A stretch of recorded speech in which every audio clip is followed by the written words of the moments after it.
नमस्कार दोस्तों, आप देख रहे हैं राइज न्यूज नेटवर्क। अगर आप भी नेशनल और इंटरनेशनल खबर के बारे में जानने की उत्सुकता रखते हैं तो हमारे चैनल को सब्सक्राइब जरूर कीजिएगा और साथ ही बेल आइकन को दबाएं ताकि जब भी हम कोई वीडियो डालें तो आप तक नोटिफिकेशन जरूर जाए। तो चलिए देखते हैं इस वीडियो में क्या कवर की गई है। अब एक इंडियन आईआईटी इंजीनियर ने मुझे एक फेनिकुलर रेलवे का उनने गोवा में बनाई है वो प्रेजेंटेशन दिया। तो मैं लद्दाख और लेह में मेरे पास सीआरएफ का 1000 करोड़ का फंड है। मैं पहाड़ पर चढ़ने के लिए मैंने उनको कहा कि ऐसा डिज़ाइन तैयार करो कि ऊपर में लोग बैठेंगे और नीचे में भेड़ बकरी सफरचंद सेब सब रहेगा और ऊपर पहाड़ पर जाएगा और उतरेगा। तो ऐसा डिज़ाइन उन्होंने तैयार किया है। इतने पहाड़ों पर जाने के लिए है वो सब जगह इतना इकोनॉमिक वायबिलिटी है क्योंकि इलेक्ट्रिक की कॉस्ट कम है और जहाँ पहाड़ है वहाँ हाइड्रो पावर है। तो मैंने आपको हिमाचल के मुख्यमंत्री जी को कहा था कि आप जो पावर है, एक तो जीएसटी 9% वो वापस कर दो, रेस्टोरेंट्स होटल्स के लिए जगह दे दो और इसके साथ साथ जो पावर है आप 10 साल के लिए फ्री दे दो, विदाउट पावर के कोई कॉस्ट है। तो वो 3 रुपये यूनिट पर आए हैं। तो पावर कॉस्ट को हमने सब्सिडाइज कर दिया है। तो इकोनॉमिक वायबिलिटी है।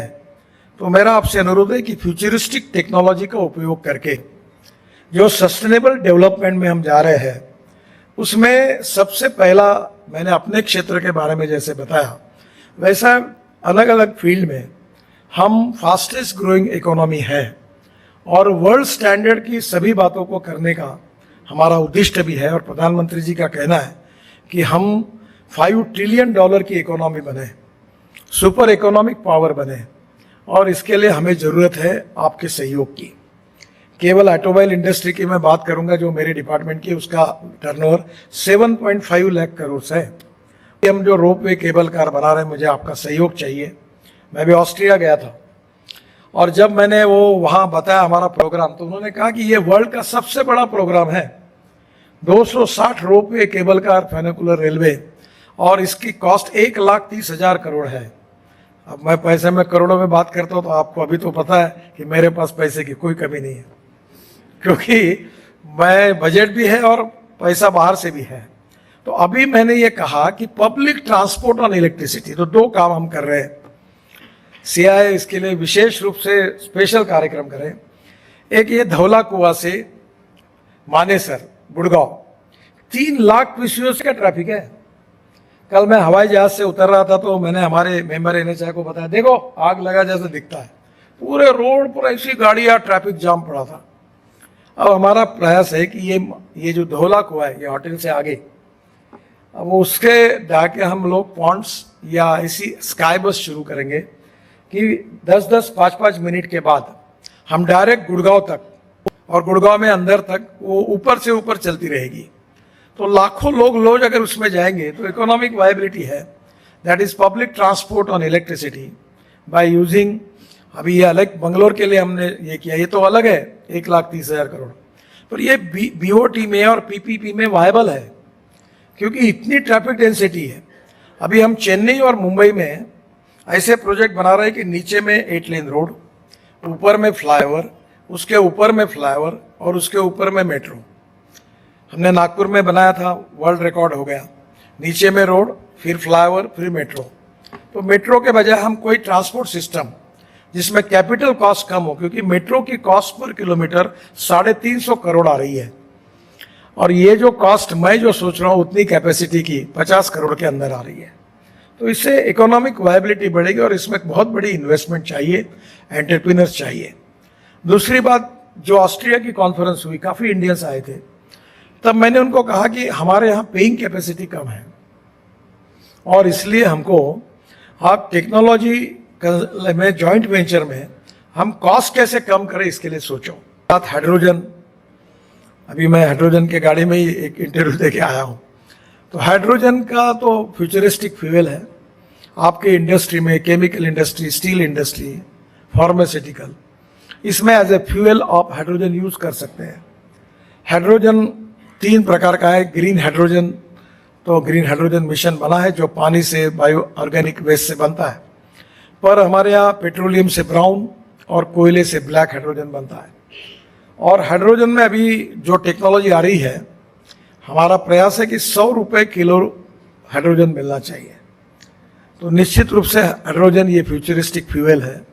और मैं सीआई के लोगों को विशेष रूप से कहूँगा कि हाइड्रोजन मिशन को लेकर आप इसको सबसे ज़्यादा प्रायोरिटी दो, क्योंकि अब वर्ल्ड में हम ऊर्जा को आयात करने वाले नहीं, हम ऊर्जा को निर्यात करने वाला देश बनेंगे। ये जो 16 लाख करोड़ हम लोग खर्चा कर रहे हैं, इसके बजाय हमारी रेलवे, हमारे एविएशन, हमारी इंडस्ट्री, हमारी ट्रक, बसेस हाइड्रोजन पे चलेगी। अभी लेलैंड और टाटा ने जो ट्रक तैयार किया IC इंजन के, उसमें डायरेक्ट हाइड्रोजन डाल सकते हैं। अभी कंस्ट्रक्शन इक्विपमेंट में हाइड्रोजन आ गया, मिथेनॉल आ गया, डीजल आ गया, इलेक्ट्रिक आ गई। इलेक्ट्रिक की तो कहानी ऐसी हो गई कि अब इसी होटल में मुझे सवाल पूछते थे कि रास्ते में गाड़ी बंद होगी तो क्या होगा, फिर क्या होगा। अब कोई नहीं पूछता, अब वेटिंग लिस्ट है। अब नई नई इलेक्ट्रिक गाड़ी आ रही है और गाड़ी भी मिल नहीं रही। इलेक्ट्रिक स्कूटर आज इतने बड़े प्रमाण पर आ रहे कि 400 स्टार्टअप इलेक्ट्रिक स्कूटर बना रहे हैं। हमारी 2 व्हीलर इंडस्ट्री में बजाज, TVS और हीरो, इनका 50% प्रोडक्शन एक्सपोर्ट होता है। और अब 400 स्टार्टअप तैयार हुए हैं और उनको बहुत अच्छा बुकिंग मिल रहा है। अभी ई रिक्शा सक्सेसफुल हुआ, ई कार्ट आ रही है, ऑटो रिक्शा आ रही है, ई वैन आ रही है, ई बसेस। केवल बसेस की बात मैं आपको बता दूं, अभी मैं एक स्कीम तैयार कर रहा हूँ कि हमारे देश में पब्लिक ट्रांसपोर्ट को हमको प्रायोरिटी देनी है। ये बहुत बड़ा पोटेंशियल है कि इसकी इकोनॉमिक वायबिलिटी, एक डीजल की बस, उसकी कॉस्ट 115 रुपये पर किलोमीटर है। अभी मैंने मुंबई में अशोक लेलैंड की डबल डेकर बस इलेक्ट्रिक भी लॉन्च की, और इलेक्ट्रिक बस का जो हमारा टेंडर आया वो 39 रुपीज़ पर किलोमीटर फॉर नॉन AC बस एंड AC बस 41 रुपीज़ पर किलोमीटर, यानी 1/3 है।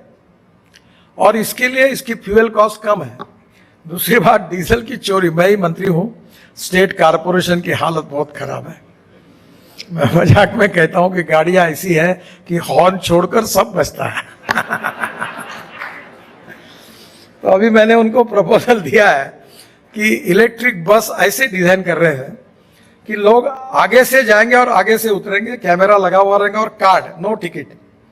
क्योंकि टिकट चालू किया तो कंडक्टर पैसे डालता है, वो जाते ही नहीं उधर, और डीजल की चोरी होती है, तो पूरे खत्म हो गए देश के। तो अब ये नई सिस्टम हम तैयार करके बसेस की एक योजना बना रहे हैं।